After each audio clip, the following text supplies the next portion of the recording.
Fidèles téléspectateurs, téléspectatrices de Canal Congo Télévision, auditeurs, auditrices de la 96.8 MHz Radio Liberté Kinshasa, Tokoutani. Dans la deuxième partie, on continue ma solo na biso na bino. Dans les alliés débat, il y a biso na bino, auditeurs, auditrices à Radio Liberté Kinshasa, téléspectateurs. Il y a Canal Congo Télévision, si je n'ai pas mokolo ya lelo boyebi été ancien collectif des anciens gouverneurs de la République démocratique du Congo. La semaine dernière, bango kutanaki na Junior Mata Oazali, vice-ministre ya finance, bango tsengaki implication na bango to travailler en étroite collaboration avec les gouvernements dans les cadres de la maximisation des recettes pour atteindre budget il y a 2020 aux alliés qui s'est élevé à 11 milliards de dollars américains. Bango mokolo ya lobby dimanche kakaba collectif des anciens gouverneurs au bazali na mboka André Kimbuta, Julien Palou Kongo Ikasanji, Denis Kambai, baza collectif ya ancien gouverneur de la République démocratique de Congo. Bango nakina kuta na mboka Ramazani Shadari. Il y a secrétaire permanent, il y a PPRD, Azalaki, Bouyebi, Emmanuel Ramazan Chadar, Azalaki, ministre, il y a intérieur, sous régime, il y a Joseph Kabila Kabang. On a estimé que mon amboka Chadar, hier, Azalaki, ministre intérieur, province Azalaki bien gérée. Et que Kokoso Tozali ko remarqué to Kokoso Tozali ko vivre na mitio na province à Congo central kuna na Olomami to kei na Sankuru ba moni que Kokoso Tozali na province ba kenaki collectif des anciens gouverneurs de la République démocratique du Congo ba kenaki kuta na moka Emmanuel Ramazani Shadari pona aya na expertise na yi à s'investir na makambo oyo pote kimia ekota na kati ya ba province ko ebiete ba gouverneur na ba président ba assemblée provinciale bazali mo kokoso ba motion ya défiance mo pandi oyo ba déchoir oyo ba sali boye.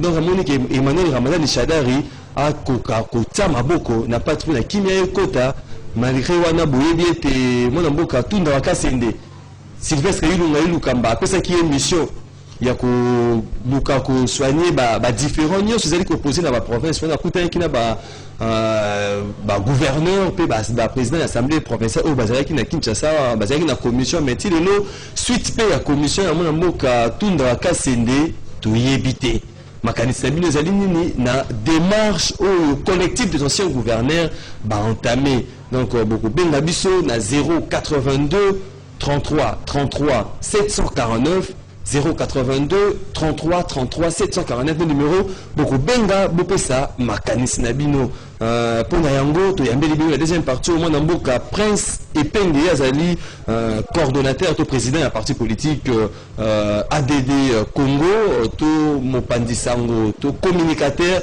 la plateforme politique la muka mboka Prince Epenge mbote nayo mbote ndeko Maxime mbote pe na bana Congo nyusu bakozali baku ya kolanda biso na radio na bino mwana mboka Prince Epenge avant que tokota na bozindo ya masolo na biso ya mokolo ezangi démarche ya ancien gouverneur tomonaki imboka utaki ko célébrer 3e anniversaire depuis décès à Étienne Tshisekedi wa Mulumba o batutsu ba père de la démocratie et la célébration année les to makanisini 3 ans après décès à mon amboka Étienne Tshisekedi to makanis na yo idée na yo souvenir nini kozalama pour Étienne Tshisekedi wa Mulumba. Merci beaucoup Maxime na maimatali mokolo tombula misato uta kondo Étienne Tshisekedi atikaki biso banso to gadaki lolenge bakolobaka dans le poto une pensée piège na lolenge to tambolaki na ye na politika biso lokola bilenge to zalaki nzinga na ye ngamoko Prince Epenge ayambanga mbalebele lingomba ya biso de Congo tukutana na ye. Je me rappelle très bien que la dernière rencontre to kutanaki ngai mwana mboka Pierre Jacques Chaloupa paix à son âme et pas atika kibiso sikawa Ça fait un bout à mon Konandambo. Zaki 3 mois avant l'Iwa Papa Tshisekedi. Ayambinga ina Chalupa, to Soroina et Makas. Mukura Albosona Moni Punda Papa Tshisekedi aux éclats. Avec Papa Moko, Bandai Koyoka Mingi, il parlait très peu. Le Kotoki ko regretté les lois alliés. C'est vrai que le coup la moto, Tshisekedi Azaki na Baïre Naye et Belé, mais Azaki na qualité et Belé. Je dis que première moitié à vie Naye, le coup la politique n'était pas brillante. Parce que Asaïna Mobutu, Salima Kambebele, Zaki Mamalongatna Mobutu, parce qu'en réalité, Tshisekedi n'était pas un révolutionnaire. Tshisekedi était plutôt un réformateur. Abandenga pour réformer le système Mobutu et non le système Mobutu et Kenda. Le coup a révolutionnaire Balingaka. Il y a Zaki un réformateur. Pour changer le système Mobutu, pour nous adapter au côté de la Katina. On a qui tantôt à combattre Mobutu, tantôt à travailler dans Mobutu, tantôt à combattre. Mais vers la fin de sa vie, qui moi Kadol Bengaki encore il y a Saint-Sylvestre aussi qui dialogue sous auspice évêque et Senko qui a dit cadeau pour délivrer RDC mais bande la vie naie Zaki Malonga ndate vie politique j'ai dit mais vers la fin de sa vie en tout cas papa alaiko laksabi aiko se ressaisir à l'accepter ce combat le surtout na courage ya ko bimananzela ko ça pour protester et moko ba les obeta ba gaz ça mais tout ça toujours na idéologie na combat wana ezali papa Tshisekedi dans une certaine mesure a contribué le wana nous sommes très reconnaissants le gars l'accès qui ce combat et en combat en to moni lelo ezali incarné na tata mokonzeko le Congo Martin Fayulu wazali na combativité wana Tshisekedi bando zela tindi bino nanzela yemo pas nanzela et je me rappelle même temps parmi les dernières façons qui n'ont pas bazobeta massa c'est pas batoka bila bazobeta ba gaz mais il y a toujours les bandes à voiture ce que l'idée aussi soit ko banga au côté de la voiture ndenge ba qualité tout le monde le repas mon amboka Martin Fayulu et marche zali ata bobeta massa c'est ya zali le bosso na ba population donc dans ce sens là à l'action 3 ans passés depuis décès Etienne Tshisekedi Lelo au moins Nanae Azali na Mbokondi Félix Tshisekedi est-ce qu'il y a une rupture par rapport il y a combat par rapport il y a vœu il y a Tshisekedi Etienne Azala qui nango po na mboka na biso Congo rapport to kokota masolo na science collectif na science politique balobaka ete na lopoto les pouvoirs peuvent bien se transmettre mais pas la légitimité. Premièrement, Félix Tshisekedi par rapport à combat à Papa Naé Azali vraiment une trahison monene. Une trahison monene a commencé tout d'abord par la succession dans la IDPS. Normalement, tant Papa Tshisekedi a Koufi, Azali Félix Tshisekedi dans le parti IDPS. C'est un congrès. Congrès Salama qui va inviter qui va fédération sur la Belgique, États-Unis, Londres, politique. Ce que le congrès a déposé le kaki, Azali un jeu de passe-passe. Papa Tshisekedi a un compagnon de l'Itinaye.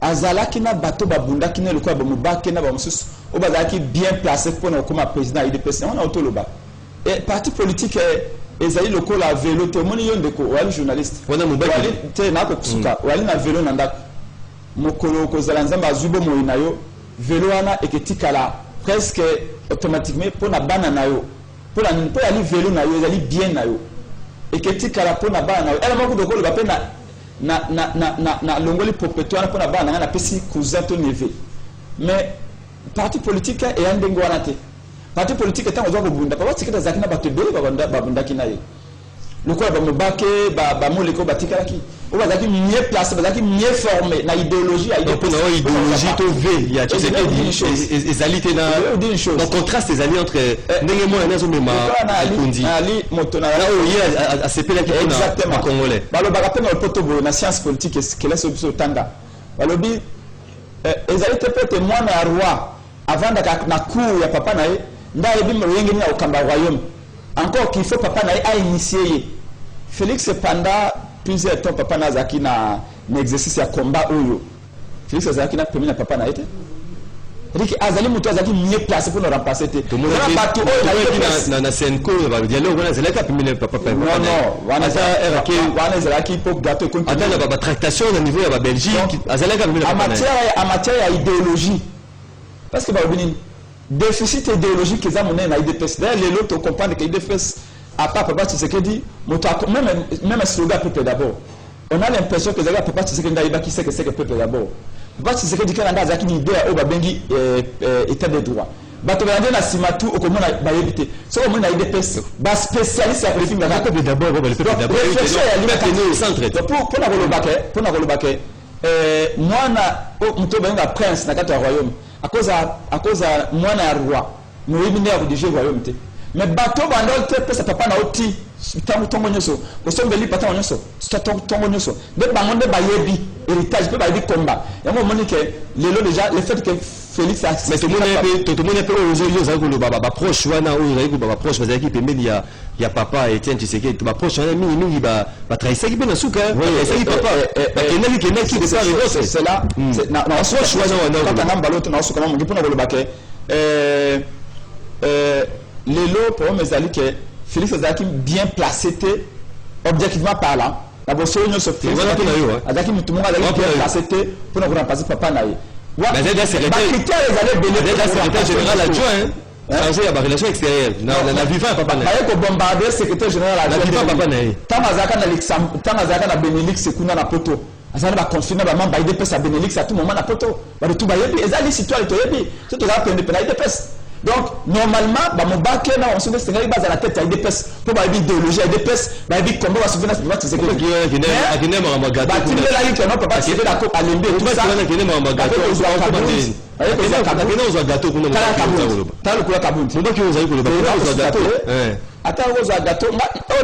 question à la fois historien à ta présent le coup plutôt na relater mais il faut que historique il faut Kabunda azali na village non.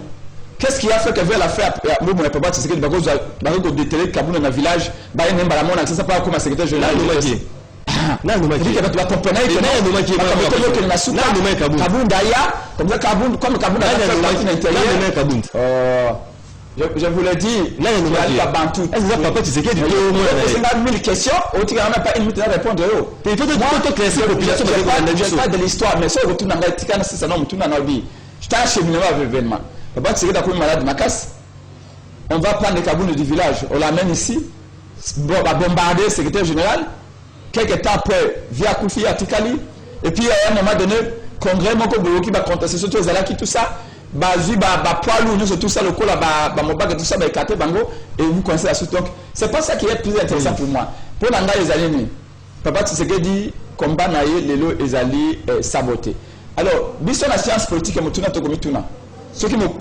moto akufi écarté que héritage na héritier mutuna to tuna gazaneni ce que héritier wana sai mosa malamu te mutuna to tuna gayali est-ce que c'est l'héritier qui est mauvais ou bien c'est l'héritage qui est mauvais. Alors, tout le monde en français, des deux choses lignes. Ou alors, l'héritier de Tshisekedi et l'héritage de Tshisekedi sont mauvais, ou alors, l'héritage de Tshisekedi, héritier de Ali Mabé, ton héritier de Ali Malamu, l'héritage de Ali Mabé. Donc, pour Nabiso, héritier n'est pas à la hauteur, il y a comment papa, l'héritage est normal.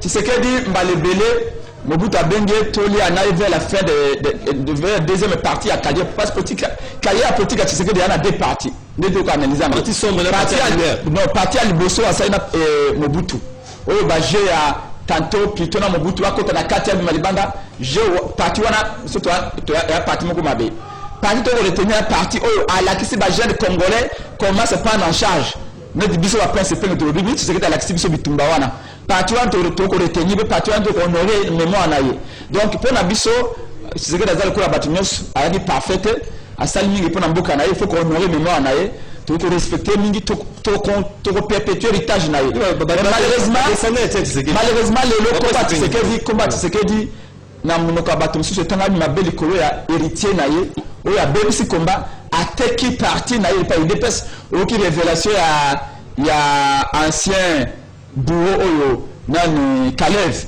moto atie bato na boloko anyokoli ba congolais mingi Kaleve Mutondo ya année alobi na ba 2015 2016 ba passeport tout ba Félix ba Kabund ba otambo na ngoza ba passeport diplomatique au Kabila bana opesa bango.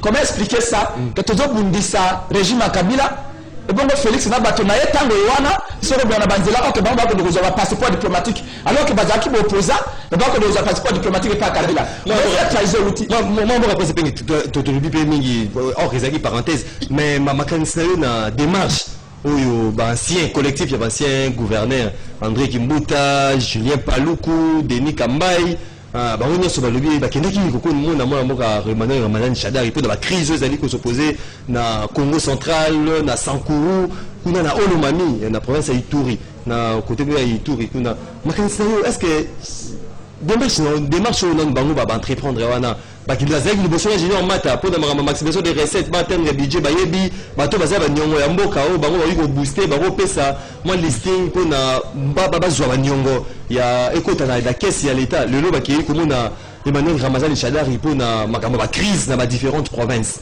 Merci ndeko, merci mpo na oyo motuna.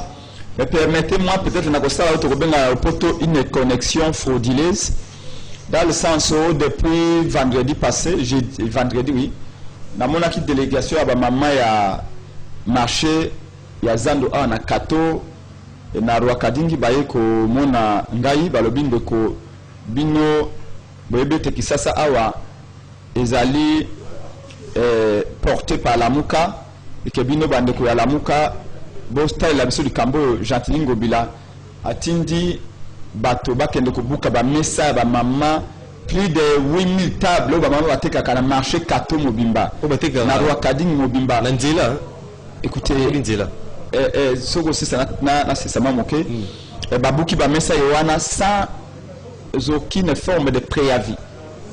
Ba maman yoana bateka na Kato na Rwakadingi ça fait 20 ans plus de 25 ans qu'elles sont là. Baza ko le saba na bango baza ko tangi saba na kelasi baza ko zwa mwa nkisi ya hôpital ba ko futa mwa facture ya ko mele mai ya régie des eaux atako mai yango ekumi mabea eke beli sabato mikolo na hôpital bato batondi ba ko benga malade yango FCC cash comment papa na mwana na hôpital so papa na mwana te mama na mwana wani FCC cash no kona neve na ye et tout ça donc bato baza ko bela je vous dis terrible. Épidémie wana et bato mingi ba ko ba cause nango c'est à fort à parier que utina mai régie des eaux qui s'est écoute malamu te to ici va cause la régie des eaux les gens meurent dans les hôpitaux mai yali ya malongate donc bref toza ko yipsa Gentilingo bilaboye Gentini lobi mbule betaki na kisasa lelo to ali mokolo ya lundi lobi zaki mokolo ya lomingo dimanche ngai na kenda ko tala mwana mboka Mike Mukebai na makala lobi to longo makala mbula mo makasi mais moins de 10 minutes après mbule betita to longo na makala to comme centre-ville ndeko kisasa zaki inondé partout na leki na Victoire na leki à côté à bon marché na leki na Kabamba partout avenue Kasai Bokas nini Itaga partout bato bazé inondé Gentini Bosoto c'est tenu Bosoto kini bopoto komi kini Bosoto Gentini on les parenthèses mais oza ko sala le côté il longa ba salté ko ko longa ba salté toza komona oza ko produire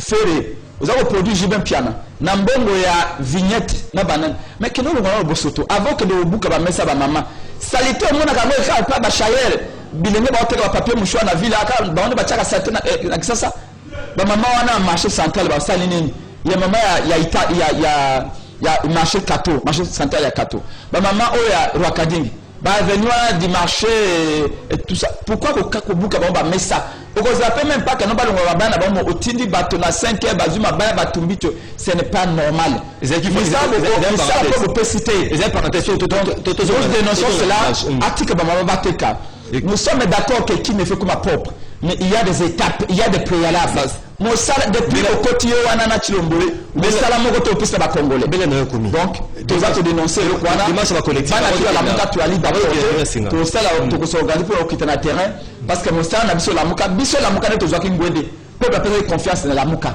donc la muka ne sengeli et défendre bato atako Félix na trahison na ye asali te Kabila à se maintenir na pouvoir donc démarche ya ba gouverneur ancien gouverneur voulais-je dire je pense que faut la congolais pour mon makambo to bozalaki na kusukisa bozalaki ba ancien gouverneur bozalaki ba gouverneur Chadari Yazaki, ancien gouverneur, plutôt ministre intérieur.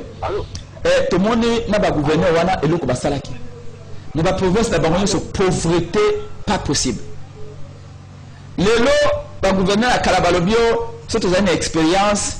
Il y a ma de Sala, attend à Kala et tout ça, baka kamamana Chilombo pour pas passer Chilombo expérience. Expérience, basalaka au wapi. Yebisanga gouverneur, mon quoi appelle ça bilan naya en termes de réalisation.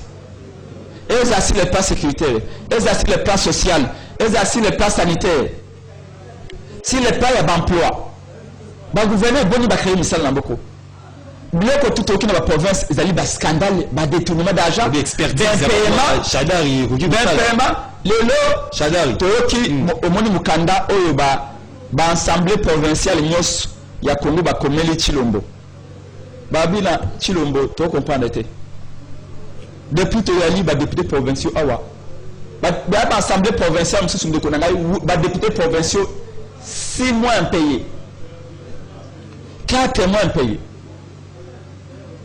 Au sommet, l'Assemblée provinciale et pas dans Sankourou, Tango Babandi. Assemblée provinciale de Konangaï, député à Kiti. Vous êtes contre des marches de la collective.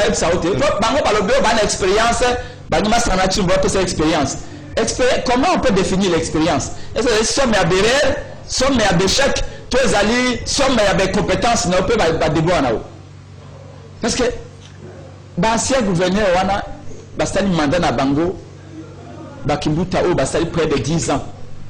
Atiki sasa na solo bosoto Kimbuta sobi ba bis transport les transkins ne sobi ba nini watu sa changer ba komo ba lebele asombi ba bis awa ba bis ya sika sai sai ni mwate ba bis nous de kufi asombi ba bis pour na charroi ya vile que ça garage ya chrétien mutu réalité avec quitter ba chauffeur ceux qui n'a quitté ni chaque jour ba chauffeur ba bisi atubuta ba usa accident alors expérience ni lelo ba kimbuto na ba nyinga ba kosa na ba bio ba ke ndiko pesa Chilombo.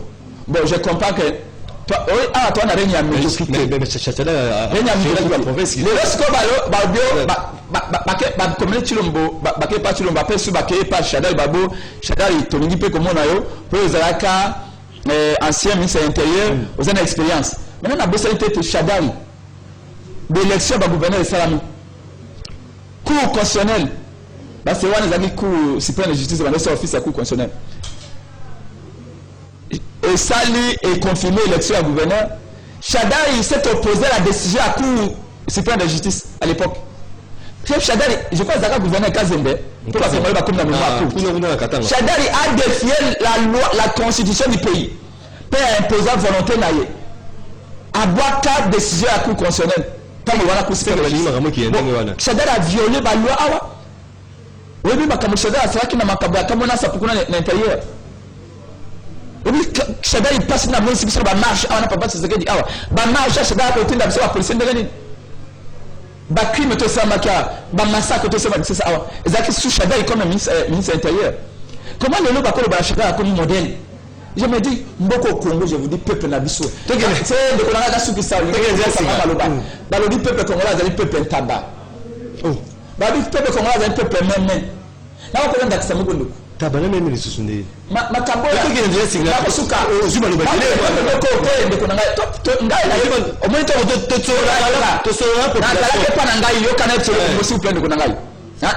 na respecta kwa mingi kwa journaliste monene na pesa la ndakisamoko na zake pa nangai na utotika ba nangai na école obele binde ko place penga ya okabla makanisa ba kon ba imboka na okabla makanisa na ete pesa pe na zakane kitoko te na ko lakisa kitoko na télévision te na ko lakisa o cravate nangai te na yeko kabla makanisa lo tika ngai ko kangana maloba te tika na loba likamo par exemple ba soda moto awa pour la souci so président il limite pas ba 30 secondes kaka na Congo moni babimisi mbongo pona ko sala baso de mouton Félix a biso de so de mouton na et ça 6 mois 6 mois les qui so de mouton monte sili alors bien tout de comme de fêter na décembre na so de mouton to comme décembre to fêter na ngote de inaugurer so de mouton te waka ni caméra alors bien le 30 oyo to inaugurer so de mouton les 30 communes va inaugurer en côté.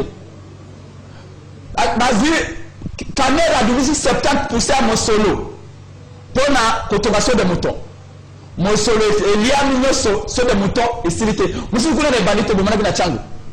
Et puis, caméra a commis sur le canal, il y a 30% de tikalaki. Mais si la caméra va attendre. Il y a aussi 70%. Aussi, si nous allons monter. Même les 40%, nous allons monter. Tu vois, 30% pour le cas. Pour la ça, nous allons. Caméra a siliki. Et puis, si nous avons colomé sur des moutons, mon côté et signe. Merci. Alors que les Alingis va aller à 100% mon solo. Mais les Congolais vont faire pour la Goloma. Attends, nous allons faire le Yandé. Parce que le Kaï, tout ça. Parce que le passé, bon, on va dépasser. On a la main à tirer au bout. Et dans l'imbo, il y a peuple. Peuple n'a biso sincèrement payé au téléma. Toute la population. Vous êtes trop tolérants. Merci beaucoup. Allô, bonjour. Allô, bonjour. Oui, bonjour. Au Bengi Bissou Apikomonani. Oui, la Benjibino, on a Kimbatseke, M. Mitterrand. Oui, Ndeko Mitterrand depuis Kimbatseke. Makanisnayo. Oui, la ligne qui est Ndeko Ipenga, qui a dit moi tant pour le bas, qui faisait une mission peuplée. Bon, on a connu ça Ndeko. Ndeko Karine. Très gros bon ça. On dit que dans le parler rien n'est donc fait que sur pied. On dit que, et donc, tout ça, les années, et n'est pas bouillé. Il doit faire cela na péter de bazar et le romoko. Bazar qui ta réserve stratégique na bango. Bazar péter de se payer lui sur le bâtiment to ya ko sa contribution na biso na IDPS. Il se doit dire que na partie wana ils sont na cadre te déjà sont pété de ko matam ngo ko kele liboso. Ya ngo na patron bazar qui ta réserve. Parce que pour là on va non te ça fait contribution. Est-ce que parce que pour la kele ba malamu. Comment évoluer expertise la partie des 18 ans. Et la disque nous avons passé à la déficit à la cadre. Il y a un moment à médiocre, là on a pas peut-être expertise la parole à ma paix, 8 ans pour Baba Côte. C'est ça, on dit que non, et ça, à chaque fois, c'est comment. On va faire une sorte de expérience. Il y a un moment où qui va réserve stratégique, sur la banane calado, Batumoko. Bazar solo la déjà bango nyoso. Donc, dans le position, on a Kabila a dit que nous allons pas donc, on a dit que c'est va continuer, c'est déjà régi. Merci. Merci Ndeko Mitterrand depuis Kimbatseke 082 33 33 749. Allô, bonjour. Allô, bonjour. Allô, bonjour.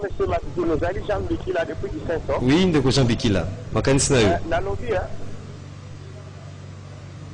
Nalingi mbote tena presse lipenge otolingaka mingi nalingi ayebisa biso lamuka na moya lelo ekomi na niveau nini et puis mboka ekomi na niveau nini sur le plan politique et ayebisa biso ba fai ya de fait Etienne Tshisekedi ezalaki nini to pe mabe na ye ezalaki nini parce que lokola si akufa na omona bato nyonso bakomi koloba ti azalaki deja malamu alors mpo na ye ayebisa biso mabe ya Etienne Tshisekedi ezalaki nini bafai na ye ezalaki na niveau nini par rapport à liste ya Abdoulaye.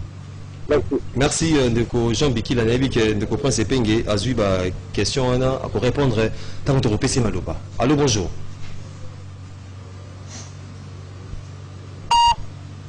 Oui, oui, Papa Roka. Makanisa Ndeko Roka. allô. Oui, allô, bonjour. Ndeko Roka Ndeko Roka. Makanisa yo.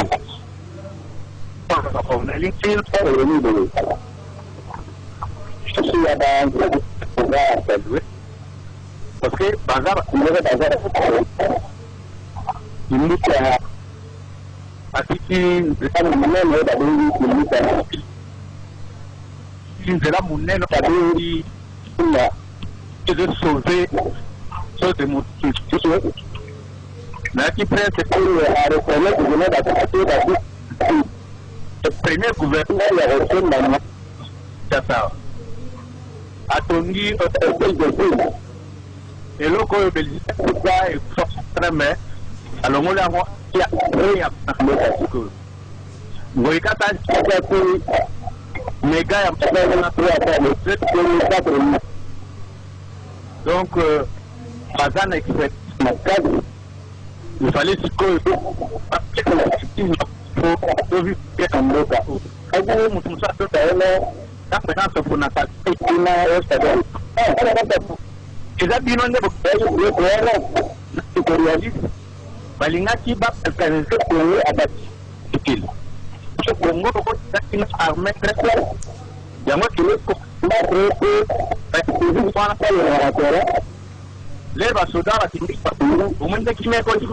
Merci donc Roka.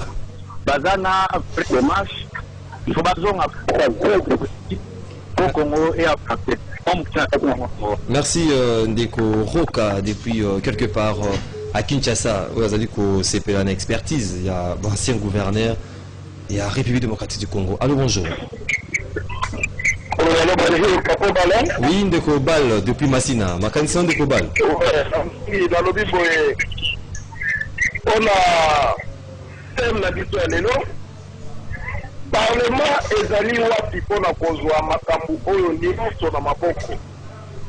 Pona kotala ndenge nini ba province ezotambola malamu te, ba gouverneur bazobunda pour na assemblée na bango.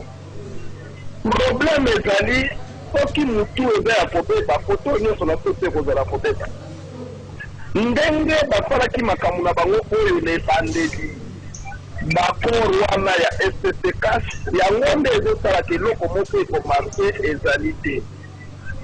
Ndeko Shadari akoki koloba eloko moko te mpona mboka oyo fale bango bakende motika nazotinda Ndeko Félix, politique nini oyo ya kosala biso ata na Angola qu'est-ce qui se passe bato basalaki mabe bango nyonso babiti bakangi bango baza quelque part politique oyo ya kosala ya ndenge nini tala ye moko akokala bandeko ndenge nini ye mpe badevale secret na ye na basote mouton ozomona makambo babanda kokota biso ake STT ezobloke ye STT ezobloke ye te bango moko bayibi mbongo 50% bazwaki basote mouton eza même pas na 10% oyo tomoni soni ya kosala eloko moko te ndeko Tshisekedi oboni biso moyen ezali te. Merci Ndeko Obal depuis la commune de Massina 082 33 33 749. Allô, bonjour. Bonjour Maxime. Okay. Ndeko Raphaël depuis Matonge. Makanisa Ndeko Raphaël. Champion du monde de beauté, la prestation. Parce qu'il y a l'homme qui la côte native. Vous avez quoi? La gouverner, vous avez raison. Parce que le logo n'est pas stabilisateur. Les lignes qui n'est pas un stabilisateur, n'a pas vraiment populaire. Parce que vous avez le à Moka. Paralisateur, instabilisateur, c'est vraiment populaire. Donc, la moto, investir à Bayate. Pour que peut-être surprise. Parce que c'est moi. Donc, moi, la limite, c'est que les peuples sont stabilisateurs. Parce que ça, pour ça que sur le monde populaire, était les peuples surpris. C'était leur chemin. Il y a un moment qui a dit Kabilo Kouana.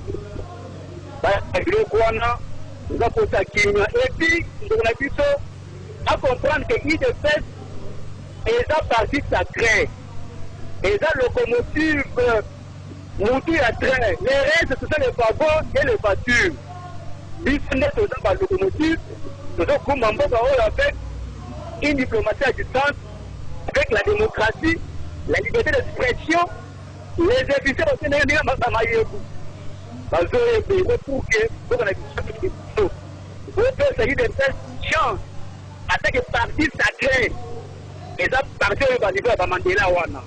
Donc, il est fait, et que la pour dire bon, c'est un parti de quartier du temple, c'est le locomotive de la politique au Congo. Merci. Donc, il faut respecter qu'il est fait. Merci Ndeko.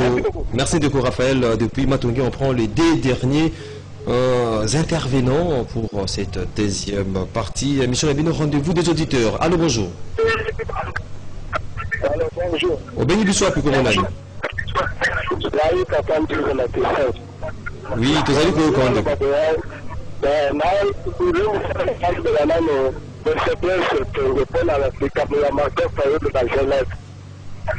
que Martin Fayoum, basambelaka église moko na présence publique ninga na kotambola na église moko ndenge bazalaki kofote ye afote yo ye Martin Fayoum afotaka ye te mpe na ye déjà azali mesi ya esieda yango ezomema ye ti lelo na ndenge ezokomema ye na muka yango moni mpe eza na france ebe nzambe nde alizaki félix akoma na place wana soki naye Martin Fayoum nayebi te kaka azali komerite yango te danger te asalaki me nzambe alisala te na kopesaka ta mwana na ngai félix yango félix ayekoba oyo oyo mokili azoloba wana ate olobi félix azojue na sagesse moko ezali oyo nzambe azokopesa nzambe azobata destine ya 80 million d'habitants epai ya motu wana na baaventure soki akotiri na modele félix azotambolela nango abapena na lokola nzambe apesaki epai kabila se mekondi ye moko yango nzambe akiango mpona ye apesi pa ifoto oyeba na afrique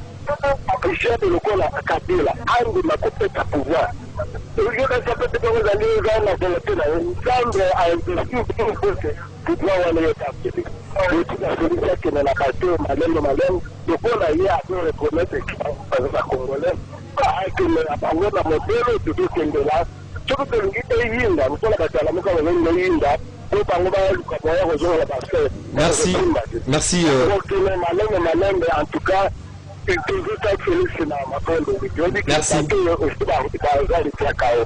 merci beaucoup Ndeko. On prend les derniers intervenants pour la deuxième partie. Allô, bonjour. Oui, allô. Oui, bien bisous avec vous, mon ami. Allô, bonjour. Bonjour. La béni dans le niveau est verte. Comment on est, maman? Contribution dans la pour la structure. Lelo oyo biso toponaki Félix mais toza déçu, très déçu même. Moi c'est voté Félix nous a fait même pas 50 francs. Mais dans le baquet, toza très déçu na bakor ya kela ko signer azokoka ko répondre bien à la population. Lelo ba so de moutons on wana ezalaki na urgence te parce que pouvoir ezalaki na normal.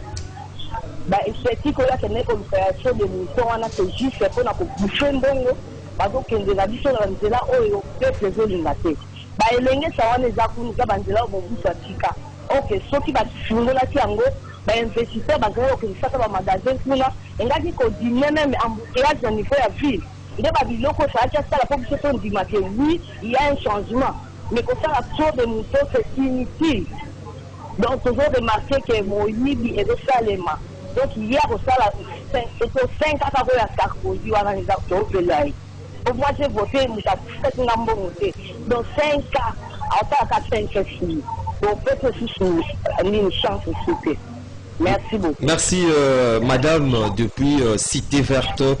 Na monga fula to zongina yo mwana mboka principe qui mbela ya population ba boa. Poser une question belé na si au notamment quelque part on répondre bango na minute mukie to tikali na ngo poto kabula na. Merci Nico, j'espère être à la hauteur. Na pesi merci na Banamboka nyonso babengi, c'est ça aussi intérêt à ba émission oyo to respecter ba vie à moto nyonso na koloba liboso ndo ba koloba la charité bien ordonnée commence par soi-même na maimatali lamuka elle kotambola bien na rappelaka toujours bato ete lamuka ezali fruit ya volonté ya peuple autant de sanganaka awa na meeting ya suka awa bama ke na Genève peuple to belaki tolingi candidat commun obi c'est absolu candidat obe moko to bela ka susu bango na triomphal trobi bo trahir bisoté mokolo wana ngamo na zalaka na mwana boka chalupa encore une fois paix à son âme tout le peuple abandi ku la caméra bi caméléon to kansi mbalo ko trahir bisoté je me rappelle dernier meeting avant opposant tout token à Genève donc na volonté wana a peuple à cause de la candidat moko contre système Kabila nde lamuka ebimaki donc lamuka tant que peuple azali lamuka ekozala d'ailleurs bomoni ba manifestation nyonso que ça mana kombo ya lamuka bomoni ba millions ya bato bazali koya donc lamuka yali bien coordonnateur ya lamuka boyebi azali mwana mboka Adolphe Mosito bomoni asali ba action ya minene alobeli makambo ya guerre contre Rwanda awa bomoni ndenge mboka iningani na Kagame abandi ko trembler na Rwanda kuna na poto Congolais bini soutenir Mozito, soutenir combat pour le triomphe de la vérité contre la balkanisation. Bomoni a organisé accueil à Tata Mokonzeko le Congo Martin Fayulu na tanga uti poto ba millions ba Congolais ba kei et donc si kawa ba tozali ko préparer ko visiter bande konabiso Équateur bo éviter bande konabiso Équateur belé ba dindaki na ba mai ba inondation ba qui totalement abandonné par le gouvernement ya Tshilombo Kabila. Donc Tata Mokonzeko le Congo ya solo Martin Fayulu mwana mboka coordinateur la muka Adolphe Mozito pe mwana mboka Jean-Paul Bagombo bazali ko se concerter pour que mobembo wana et salama pour nous visiter pas moins de 3 provinces à Équateur na ndeko oyo alobi likambo ya je pense que likambo ya so de moto je pense que so de moto c'est le bela kiambo bolanda rapport ya ODEP organisme wana ezali ko sala pour na makambo ya dépenses publiques observatoire ya dépenses publiques balobi boy na rapport na bango balobi mbongo tu ba kamere babimisa kitango ya 100 jours ba pesi ba donc ça dit que bato bazu ba gagner ba contrat na ba copine na bango ba ami na bango bengile kinayo misala non o bengile kinayo o bimbo moni des aboy nga na présidence copé yango kende na benga avocat moko asa ba statut créer compagnie na yo asika créer compagnie mbang to pesa 3 millions yeto pesa so de moto a de bonhomme abengile kango na mususu azana na poto abiyaka yaka na zero cop toujours créer yo ko sa so de mouton ya Sosimat ils ont 3 millions abengile susu le kinaye uti passe ya makasi ils ont so de mouton exactement ezali principe ndako le bater c'est comme ça on est rapport de lobby là il a la chef du personnel pas moi na mboka chalupa na la qui peut directeur marketing ce qui n'a cueilli ko lui contrat ya sika et donc les bosso ba kotuna na PCP de l'acceptation sur mikanda ya compagnie na bino bosala mbula boni l'acceptation expérience na bino sur le terrain bosala bossi par exemple bosala ba décoration intérieure ya compagnie boni et tout ça et c'est comme ça on créer compagnie à moins de 2 semaines compagnie a gagné marché à 5 millions de dollars tala makambo cabinet à Félix le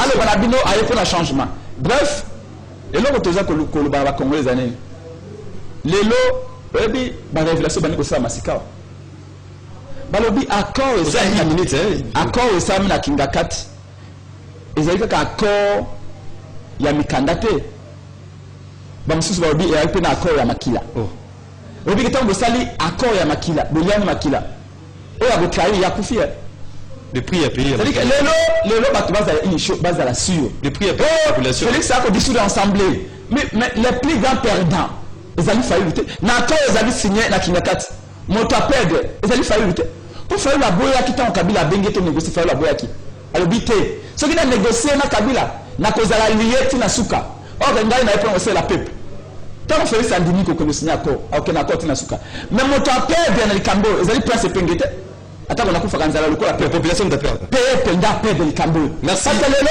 na tout moto moka lobio na beni armée congolaise zali ko zo victoire biso na la muka to lobito pese soutien 100% na armée mais bon na RFI lelo radio radio conférence na bina RFI ba ko sala débat na Roine Gomez si makamba est à moins à quelques jours awa 2 semaines plus de 37 personnes ba assassiné ba on a beni merci armée gagné pena ni ba doit ko fa na beni pena ko lobanini et pour na biso lelo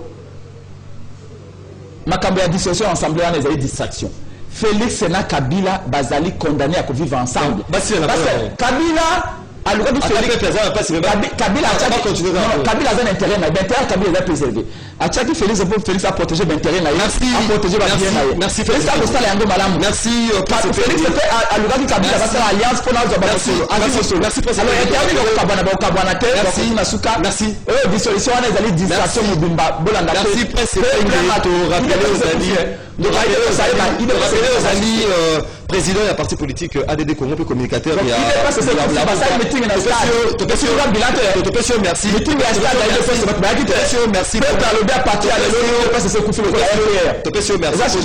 merci aussi qui participer à l'émission de la Bisso et qui réalisé côté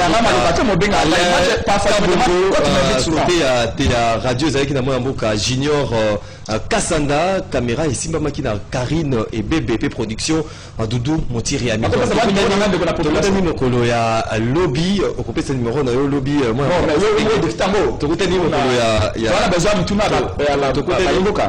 mokolo ya lobby mardi pour na to continuer débat na biso na bino baimboka ya Canal Congo Télévision et Radio Liberté Kinshasa programme ezali ko continuer na CCTV et Radio Liberté Kinshasa.